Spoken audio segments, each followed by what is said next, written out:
జై భారతమాత. అమ్మమ్మ కబుర్లకి ఆహ్వానం. భారతదేశ గొప్పతనాన్ని ప్రపంచవ్యాప్తిగా ప్రచారం చేసిన వారు ఎంతోమంది ఉన్నారు. భారతీయులు ఎవరితోనూ తీసిపోరు అని ప్రపంచానికి తెలియచేసిన వాళ్ళు చాలామంది ఉన్నారు. వారిలో నోబెల్ ప్రైజ్ను సంపాదించిన సర్ సివి రామన్ ఒకరు. సివి రామన్ విజ్ఞాన శాస్త్ర ఆవిష్కరణలో భారతీయులకు నోబెల్ ప్రైజ్ రావడం అది మామూలుగా గగనం. అలాంటిది సర్ సివి రామన్ ఆ ఘనతను సాధించారు. విజ్ఞాన శాస్త్రంలో ఆ ఘనత సాధించిన ఏకైక ఆసియా వాసిగా కూడా ఖ్యాతి గడించారు ఆయన.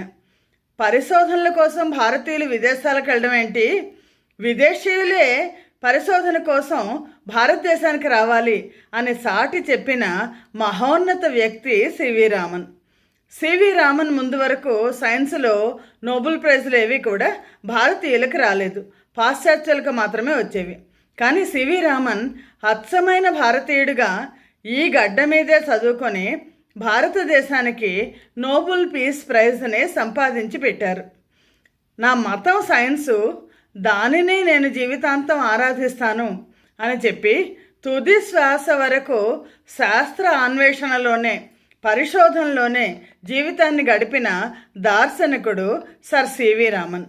సివి రామన్ జీవితం, సివి రామన్ ఎవరు, సివి రామన్ జీవితం ఏంటి అన్నది చూద్దాం.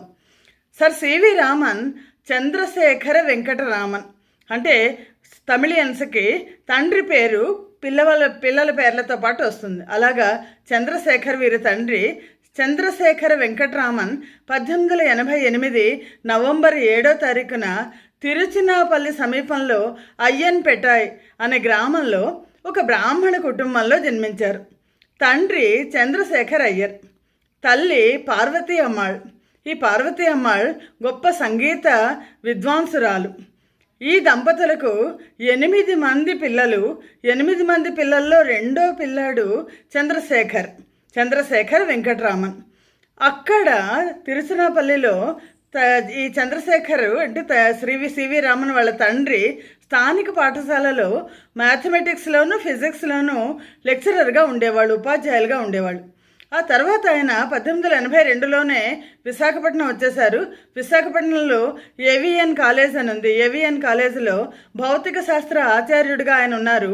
అందుకని సివి రామన్ గారి చదువు అంతా కూడా విశాఖపట్నంలోనే జరిగింది. మొత్తం ఆయన చదువు అంతా విశాఖపట్నంలోనే జరిగింది. చిన్నతనం నుంచి కూడా ఫిజిక్స్లోనూ మ్యాథ్స్లోనూ కెమిస్ట్రీలోనూ చాలా అద్భుతమైన ప్రతిభని కనబరిచేవారు. చిన్నతనం నుంచి విజ్ఞాన శాస్త్ర విషయాలంటే చాలా అమితమైన ఆసక్తిని ప్రదర్శించేవాడు. ఒక పక్కన తండ్రి భౌతిక శాస్త్రానికి ఫిజిక్స్లో లెక్చరర్ అవడం భౌతిక శాస్త్రం మీద కుతూహలం పెంచుకునేట్లుగా చేసింది ఆయన్ని. చిన్నతనం నుంచి చాలా తెలివైన విద్యార్థిగా ఉండి ఆ రోజుల్లో మెట్రికులేషన్ అని ఉండేది. ఆ మెట్రికులేషన్ అంటే ఇప్పుడు ప్రస్తుతం 10th క్లాసు. 12వ ఏట మెట్రికులేషన్ పరీక్షలో చాలా అత్యున్నత స్థానంలో ఆయన ఉత్తీర్ణత చెంది గోల్డ్ మెడల్ని కూడా సాధించారు. ఆ తర్వాత 1907 నాటికి ఫిజిక్స్లో ఎంఎస్సి ఫిజిక్స్లో యూనివర్సిటీలోనే ప్రథముడిగా నిలిచారు. చిన్నతనం నుంచి కూడా ఈ సివి రామన్ గారికి ఫిజిక్స్ విషయాలన్నీ కూడా అంటే కాంతి మీద, శబ్దం మీద, ఆ ధర్మాల మీద పరిశోధన చేయడం మీద ఇష్టం ఉండేది. చాలా విచిత్రంగా పువ్వు పుట్టగానే పరిమళిస్తుంది అంటారు కదా. 18వ ఏట ఈయన కాంతికి సంబంధించిన ఒక వ్యాసం రాశారు. ఆ వ్యాసాన్ని రాసి లండన్ నుంచి ఒక ఫిలసాఫికల్ మ్యాగజైన్ ఒకటి పబ్లిష్ అయ్యేది, దానికి పంపించారు. పంపిస్తే దానికి ఆ మ్యాగజైన్లో 18వ ఏట ఈయన రాసింది పబ్లిష్ అయింది. పబ్లిష్ అయ్యేసరికి వాళ్ళ టీచర్స్ అందరూ కూడా, లెక్చరర్స్ అందరూ కూడా, నువ్వు పరిశోధన చెయ్యి, ఇంగ్లాండ్ వెళ్ళు, ఇక్కడ మనకు భారతదేశంలో సరైన పరిశోధన అవకాశాలు లేవు, నువ్వు ఇంగ్లాండ్ వెళ్ళి అక్కడ నేర్చుకో అన్నారు. అని అంటే ఆయన కూడా ఏమనుకున్నారంటే నేను ఇంగ్లాండ్ వెళ్ళి నేను చదువుకోవాలి, చదువుకుంటే నాకు చాలా మంచి ఉన్నతి వస్తుంది అని అనుకున్నారు. తీరా చేస్తే మెడికల్ ఎగ్జామినేషన్లో నీ హెల్త్కి లండన్ యొక్క వాతావరణం పడదు అని డాక్టర్ చెప్పారట. చెప్పేసరికి ఇంకేం చేయాలో తెలియక వదిలేశారు. వదిలేసి ఆయనకి చాలా ఆయన తెలివితేటలకి ఆ రోజుల్లో ఐసీఎస్ అని ఉండేది, ఇండియన్ సివిల్ సర్వీస్ అని బ్రిటిష్ వాళ్ళు కండక్ట్ చేసి భారతీయులందరికీ ఉద్యోగాలు ఇస్తుండేవాళ్ళు. ఆ ఐసీఎస్ పరీక్షలో ఈయన ఉత్తీర్ణులయ్యి ఆయన ఏం చేశారంటే ఆయన గవర్నమెంట్ జాబ్ తీసుకున్నారు. ఆడిటర్ జనరల్ ఆఫీస్లో ఆయన ఆడిటర్గా నియమితులయ్యారు. అలా కలకత్తాలో ఈ ఆర్థిక శాఖలో డిప్యూటీ అకౌంటెంట్ జనరల్గా చేరి అక్కడ కలకత్తాకి ట్రాన్స్ఫర్ అయింది. కలకత్తాకి వెళ్ళారు. కలకత్తాలో ఓ రోజు ఆయన వెళ్తుంటే అక్కడ ఒక సంస్థ కనిపించిందిట. ఆ సంస్థ ఏంటంటే భారతీయులు శాస్త్ర విజ్ఞానాన్ని అభివృద్ధి చేసుకోవడానికి ప్రయోగాలు చేసే సంస్థ. దాంతో వెంటనే ఏం చేశారంటే ఆ రోజుల్లో మామూలుగా ఆయన ఉద్యోగానికేని ఈ శాస్త్ర పరిశోధనలకి సంబంధం లేదు. ఆయన వెళ్ళి శాస్త్ర పరిశోధనలు నేను ఇక్కడ చేస్తాను అని అడిగారట. 1907లో అడిగితే అక్కడ ఉన్న అధికారులు ఒప్పుకుంటే నిజానికంటే కృషి అంటే ఎలా ఉంటుంది అనేది 1907లో 7 నుంచి 17 దాకా ఆయన శాస్త్ర పరిశోధనలు అన్నీ చేశారు కలకత్తాలో. ఎలా చేసేవాళ్ళంటే పొద్దున 5 గంటలకి ఆ ల్యాబ్కి వెళ్ళిపోయేవాళ్ళట. 5 గంటల నుంచి 10 గంటల దాకా చేసి 10 గంటలకి మామూలుగా ఆయన ఆడిటర్ జనరల్ పోస్ట్ 10 గంటలకు ఆఫీస్కి వెళ్ళిపోయేవాళ్ళు. సాయంత్రం 5 దాకా ఆఫీస్లో ఉండేవాళ్ళు. ఆఫీస్లో ఉండి సాయంత్రం 5 తర్వాత మళ్ళీ వచ్చేసి సాయంత్రం 5 గంటల నుంచి 10 గంటల దాకా మళ్ళీ ఈ ల్యాబ్లో పనిచేసేవాళ్ళు. అలాగా ఒకవైపు ఆఫీస్ పని చేసుకుంటూ మరొక వైపు ఈ పరిశోధనల పట్ల చాలా ఇష్టాన్ని చూపించేశారు. Indian association for cultivation of science అనే ఆ బోర్డు చూసి దాంట్లో చేరారు ఆయన. ఆఫీసు పని ఎంత ఎక్కువగా ఉన్నా సరే ఆయన తన పరిశోధనలని ఈ కాంతి విషయంలోనూ శబ్దం విషయంలోనూ ఆయన వదిలిపెట్టకుండా చాలా ఆ పరిశోధనని కొనసాగించారు. 1917 వచ్చేసరికి అంటే 10 సంవత్సరాలు ఆడిటర్ జనరల్గా మంచి పదవి, అందులో మంచి జీతం కూడా. కానీ ఆయన ఇష్టం ఏంటి అంటే పరిశోధనలు ఇష్టం. దాంతో ఏంటంటే ఆయన 1917లో కలకత్తా యూనివర్సిటీ ప్రొఫెసర్ ఆయన చెప్పారట, నువ్వు టీచర్గా ఇక్కడికి రా, ఇక్కడికి వస్తే నీ వల్ల చాలామందికి ఉపయోగం ఉంటుంది అన్నట్టు. అంటే 1917లో ఆయన కలకత్తా యూనివర్సిటీలో ఫిజిక్స్ ప్రొఫెసర్గా చేరి ఒకవైపు తన పరిశోధనలు కొనసాగిస్తూనే ఎప్పుడైతే లెక్చరర్గా చేరారో ఒకవైపు విద్యార్థులకు పాఠాలు బోధిస్తూనే మరొక వైపు ఆయన తన పరిశోధనలు కొనసాగించుకోవడానికి అవకాశం వచ్చింది. 15 సంవత్సరాలు కలకత్తా విశ్వవిద్యాలయంలో ప్రొఫెసర్గా ఉండి ఆ తర్వాత 1933 నాటికి అక్కడ కలకత్తా విశ్వవిద్యాలయాన్ని వదిలేసి బెంగుళూరు వచ్చారు. బెంగుళూరులో ఇండియన్ ఇన్స్టిట్యూట్ ఆఫ్ సైన్స్ అని ఉంది, Indian institute of science Bengaluru అని చెప్పేసి ఆ దాంట్లో ప్రొఫెసర్గా చేరి 1933 నుంచి 1948 దాకా ఐఐఎస్సి బెంగళూరులో ప్రొఫెసర్గా చేరారు. ఈయన పరిశోధనలు కొనసాగుతున్నాయి. 1948లో ఈయన రిటైర్ అయిన తర్వాత అంటే 60 సంవత్సరాలకు రిటైర్ అయ్యారు. రిటైర్ అయిన తర్వాత Raman institute of research in బెంగళూరులో పెట్టారు. బెంగళూరులో రామన్ ఇన్స్టిట్యూట్ ఆఫ్ రీసెర్చ్ ఈ రోజుకి ఉంది. ఎంతోమంది ఈ శాస్త్ర పరిశోధన పట్ల ఇష్టం ఉన్న వాళ్ళకి అది మార్గదర్శకత్వం అవుతోంది. దాంట్లో అది మొత్తం భారతదేశం మొత్తానికి కూడా శాస్త్ర పరిశోధనలకి ఒక ప్రముఖమైన ఒక ప్రతిభావంతమైన కేంద్రంగా ఉంది. అలాగే ఆయన Indian institute of science, academy of sciences అని పెట్టి దానికి ప్రెసిడెంట్గా, దాన్ని మొదటి నుంచే దాని ప్రెసిడెంట్గా ఉన్నారు. ఈ రామన్ ఇన్స్టిట్యూట్కి ఆయన చివరికి మరణించేదాకా ఆ సైన్స్ అసోసియేషన్కి భారతదేశం మొత్తానికి ఆయన ఆధ్వర్యాన్ని వహించారు. భారతదేశం మొత్తానికి కూడా ఆధ్వర్యాన్ని వహించారు. చాలా గొప్ప పరిశోధకుడుగా మనకి సివి రామన్ కనిపిస్తారు. మామూలుగా మన భగవద్గీతలో చెప్పినట్టు కర్మణ్యేవ అధికారస్తే మా ఫలేషు కదాచన అనే, నేను చేసే పరిశోధనల వల్ల ఏమొస్తుంది అని ఆయన ఆలోచించలేదు, పరిశోధన చేసుకుంటూ ముందుకు వెళ్ళిపోయారు. 1921 ఆ ప్రాంతంలో ఆయన లండన్కి వెళ్ళి లండన్లో ఒక పరిశోధనా పత్రాన్ని సమర్పించారట.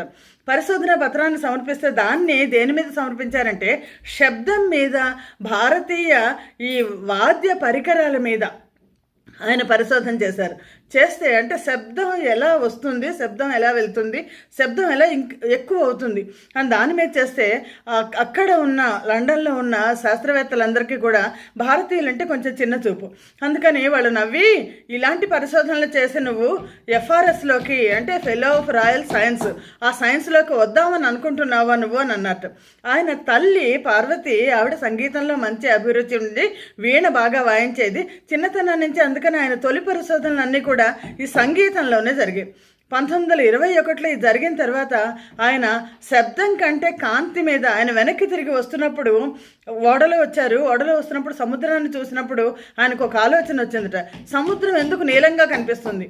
మామూలుగా న్యూటను యాపిల్ పండు పైనుంచి ఎందుకు కింద పడుతుంది అన్నట్టు మనమందరం సముద్రం దగ్గరికి వెళ్తాము, నీలంగా ఎందుకు కనిపిస్తుంది అన్న ఆలోచన మనకి రాదు. కానీ ఒక శాస్త్రవేత్తగా సముద్రం ఎందుకు నీలంగా కనిపిస్తుంది, భూమి మీద ఆ నీలం కనిపించడం లేదు ఎందుకు అంటే అందరూ చెప్పే సమాధానం ఏంటంటే ఏం లేదు, మా ఆకాశం నీలంగా ఉంది అందుకని సముద్రం నీలంగా కనిపిస్తుంది.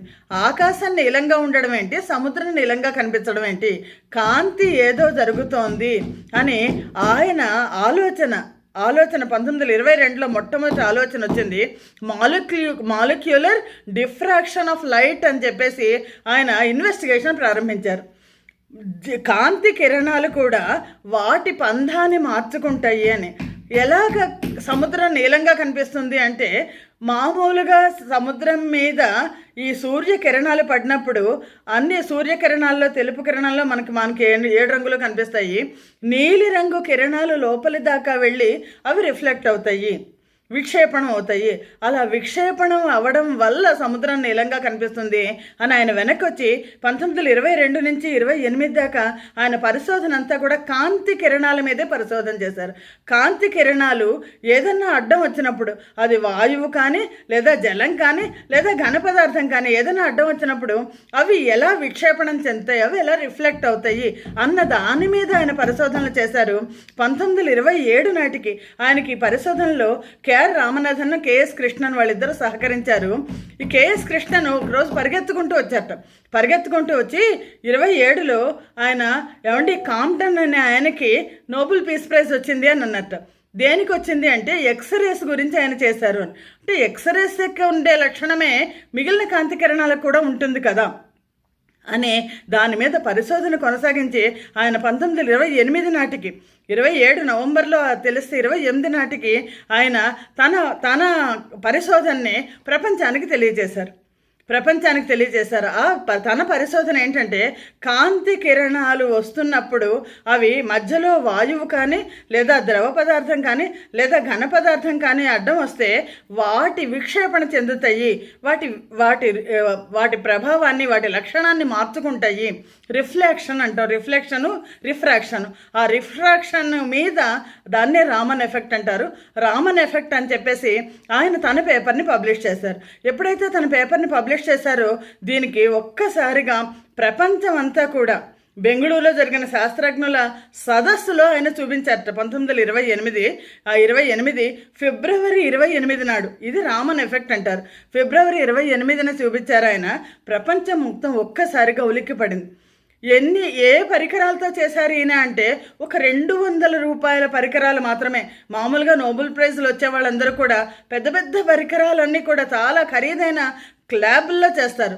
200 రూపాయల పరికరాలతో భారతదేశంలో చేసి ఒక కొత్త విషయాన్ని ఆవిష్కరించారు అనే సివి రామన్కి 1930లో ఈ రామన్ ఎఫెక్ట్ కనుక్కున్నందుకు గాను ఆయనకు నోబెల్ ప్రైజ్ ఇచ్చారు. అంతకు ముందరే 1929లో బ్రిటిష్ ప్రభుత్వాన్ని నైట్హుడ్తో సత్కరించింది.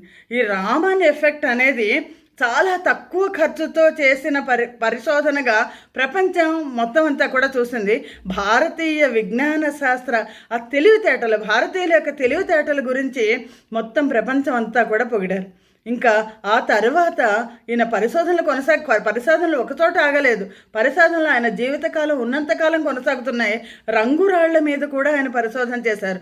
వజ్రాల మీద, ముత్యాల మీద, పగడాల మీద అవి ఎలాగా రిఫ్లెక్ట్ అవుతున్నాయి, వజ్రం లోపలికి కాంతి చొచ్చుకుని వెళ్ళి వజ్రం ఎక్కువ ఎందుకు మెరుస్తుంది, ఇవన్నీ కూడా సివి రామన్ గారి పరిశోధన.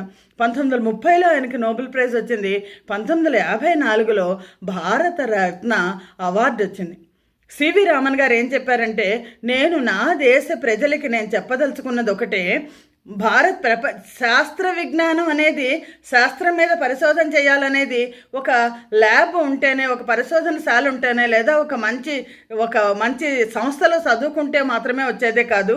నిరంతరం కూడా యువతకి ఆయన 1954లో ఆయనకు భారతరత్న ఇచ్చినప్పుడు యూనివర్సిటీలో ఆయన ఉపన్యాసం ఇచ్చినప్పుడు ఆయన చెప్పారంటే, యువతకి పరిశోధన అనేది మీ జీవితం కావాలి, ఒక జీవన విధానం కావాలి.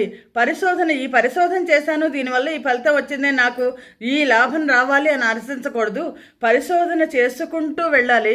ప్రకృతి మొత్తం అంతా కూడా మనకి కళ్ళ ఎదురుగా కనిపిస్తుంది. ఎన్నో తెలియని విషయాలు ఉన్నాయి. వీటన్నిటి మీద మన యంగ్ సైంటిస్ట్, యువ శాస్త్రవేత్తలందరూ కూడా పరిశోధన చేయాలి అని చెప్పారు. 1928 ఫిబ్రవరి 28న ఆయన పబ్లిష్ చేసినప్పుడు, రామన్ ఎఫెక్ట్ని పబ్లిష్ చేసిన ఆ రోజునే ఈ రోజుకి కూడా మనం నేషనల్ సైన్స్ డేగా జరుపుకుంటున్నాం. సర్ సివి రామన్ గారు 1970 నవంబర్ 20వ తారీఖున ఆయన కన్నుమూశారు. ఆయన కన్ను మూసిన 1970 అంటే దగ్గర దగ్గర 50 సంవత్సరాలు అయిపోయింది. కన్ను మూసిన ఈ రోజుకి కూడా సర్ సివి రామన్ గారు ఇచ్చిన స్ఫూర్తి భారతీయులందరూ కూడా, భారత యువ శాస్త్రవేత్తలందరికీ కూడా సర్ సివి రామన్ ఆదర్శం. ఆయన బెంగళూరులో IIScలో ఉన్నప్పుడు ఆయన హోమీ బాబా గారికి ఆయన చెప్పారు, మీరు అణు విద్యుత్ పట్ల అణు కేంద్రాన్ని ఒకదాన్ని ఏర్పాటు చేయండి అని చెప్పి ప్రోత్సహించారు. తన దగ్గర ఉన్న అందరినీ, తన దగ్గర విద్యార్థులుగా ఉన్న వాళ్ళనే కాకుండా శాస్త్రం పట్ల, ముఖ్యంగా ఫిజిక్స్ అండ్ కెమిస్ట్రీ వాటి పట్ల ఉత్సాహం ఉన్న అందరికీ కూడా జీవితంలో భారతదేశానికి ఏం చెయ్యాలి అని ఆలోచించండి, భారతదేశాన్ని ప్రపంచంలో మొదటి స్థానంలో నిలబెట్టడానికి కృషి చేయండి అని చెప్పారు. అటువంటి మహానుభావులు ఎందరో భారతదేశానికి వాళ్ళు మణిదీపాలు. ఆ మణిదీపాలుగా ఉన్న సర్ సివి రామన్ గారికి ఫిబ్రవరి 28న ఈ రోజుకి మనం నేషనల్ సైన్స్ డే జరుపుకుంటాం. ప్రతి స్కూల్లోనూ, కాలేజీల్లోనూ, ముఖ్యంగా ఇంజనీరింగ్ కాలేజీల్లో నేషనల్ సైన్స్ డే ఇంపార్టెన్స్ ఏంటి, ఆ రోజు ప్రయోగాలు ఎలా చేయాలి. ఇప్పుడు యువతకి మనం ఏం చెప్పాలంటే, యువతని పుస్తకాల్లో ఉన్నది బట్టి కొట్టడం కాకుండా క్రియేటివిటీ, సొంతగా ఆలోచించడం, కొత్తగా పరిశోధన చేయడం, చిన్నతనం నుంచి పరిశోధన పట్ల ఇష్టం వచ్చేట్టు చదువులు ఉండాలి. అటువంటి సివి రామన్ గారికి ధన్యవాదాలు తెలుపుకుంటూ, ప్రణామాలు తెలుపుకుంటూ, జై భారత్ మాత, జై హింద్.